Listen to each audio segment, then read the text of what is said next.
Hello and welcome back to the Survival Horror Guide, a series where we play and then review survival horror games. We rate them on their fear factor, and then we give them an overall score.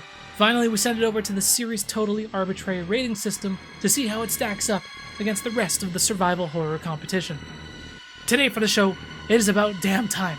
We review one of the founding fathers of the survival horror genre. Today, we are looking at Silent Hill.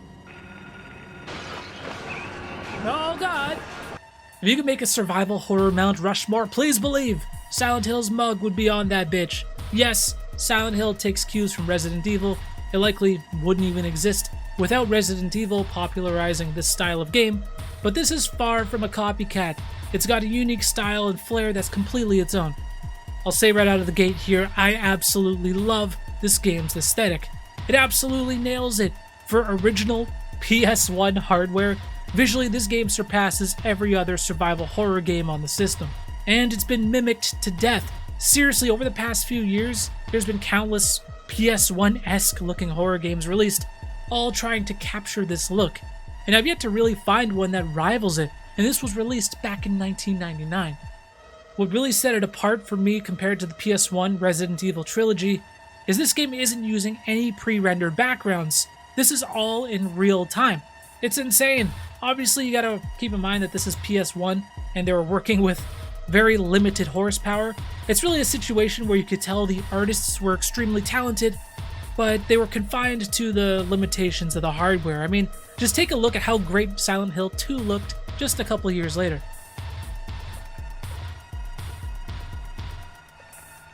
Oh, what is that?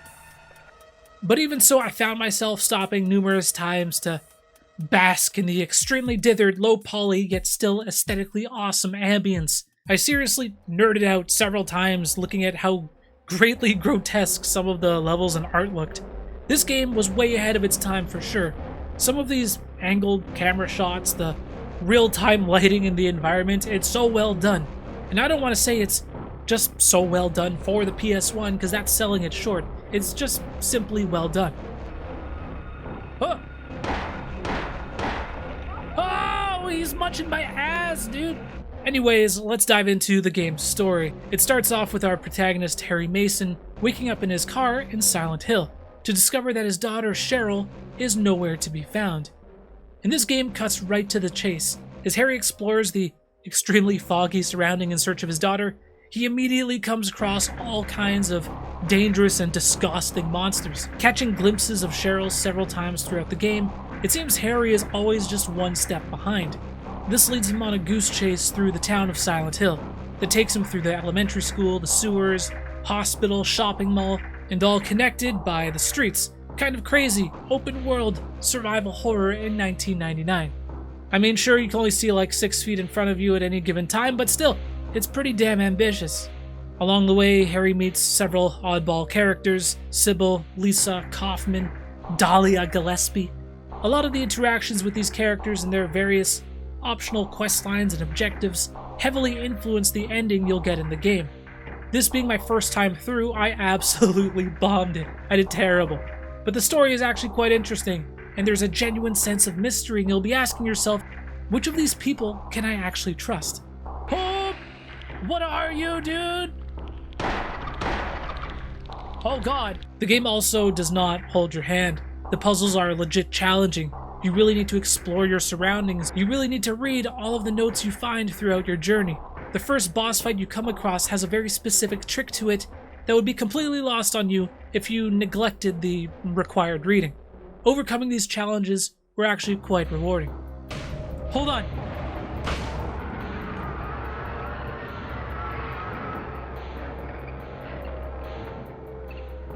You just have to remember the story we read in the library.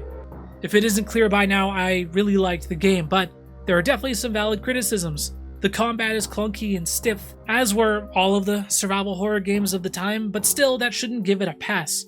People who are not accustomed to how these games play will probably have a hard time getting used to the feeling of it.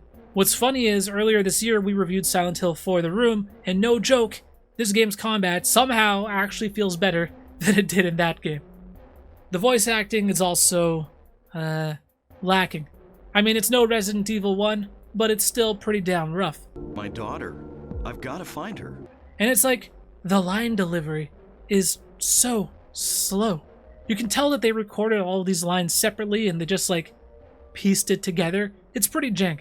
I need to find her now. Cheryl's my little girl.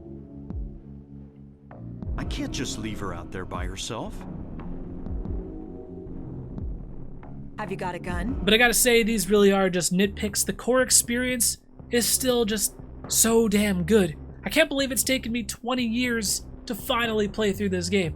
And this is as good a time as ever to plug a Deep Cuts video that I made on my channel earlier this year that takes a look at how the original Silent Hill and the 1990 Arnold Schwarzenegger film Kindergarten Cop have an eerie number of similarities. It's insane.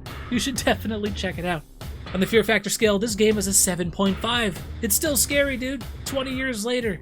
Again, this game has a feel that other games are still trying to imitate to this day. There's a lot of disturbing visuals and imagery that still hold up. Overall, this game is a 9.